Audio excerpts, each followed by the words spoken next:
শ্রীলঙ্কার বিপক্ষে আবারও ১৬ রানে আউট হয়েছেন সৌম্য সরকার। তার হতাশাক্লিষ্ট মুখের দিকে তাকানো যাচ্ছিল না তখন।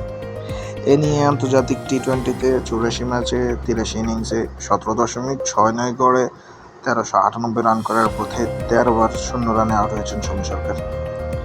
এর আগে আয়ারল্যান্ডের অধিনায়ক পল স্টার্লিং আন্তর্জাতিক টি-টোয়েন্টিতে ১৪০ ম্যাচে ১৪৩ ইনিংসে ২৭.২৭ গড়ে ৬০০ রান করার পথে ০ রানে আউট হয়েছেন ১৩ বার।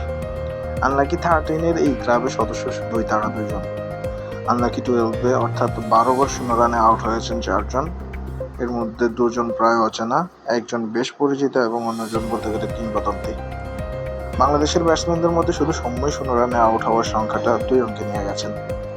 ১ জুন ভারতের বিপক্ষে টি-টোয়েন্টি বিশ্বকাপের প্রস্তুতি ম্যাচেও ০ রানে আউট হয়েছিলেন সৌম্য সরকার।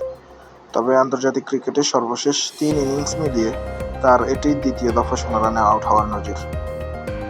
টি-টোয়েন্টিতে সৌম্যের সর্বশেষ 50 ২৭ ইনিংস আগে ২০১১ সালের ২৫ জুলাই হারারেতে জিম্বাবুয়ের বিপক্ষে। সৌম্য এই সংস্করণে সেভাবে কখনোই ধারাবাহিক ছিলেন না। ২০১৫ সালে অভিষেকের ২৬ ইনিংস পর ২০১৮ সালে এই শ্রীলঙ্কার বিপক্ষেই পেয়েছিলেন প্রথম 50। তখন স্ট্রাইক রেট অবশ্য বেশ ভালোই ছিল।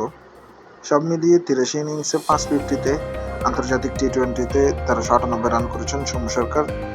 Strike rate ১২২.৯৫।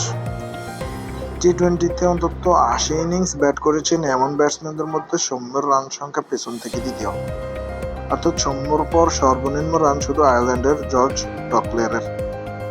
১৩৮ ম্যাচে ৯০ ইনিংসে ১৩০.৩০ স্ট্রাইক রেটে ১১১৮ রান করেছেন ডকরেল। তবে স্পিন অলরাউন্ডার ডকরেল সৌম্যের মতো টপ অর্ডার ব্যাটসম্যান নন।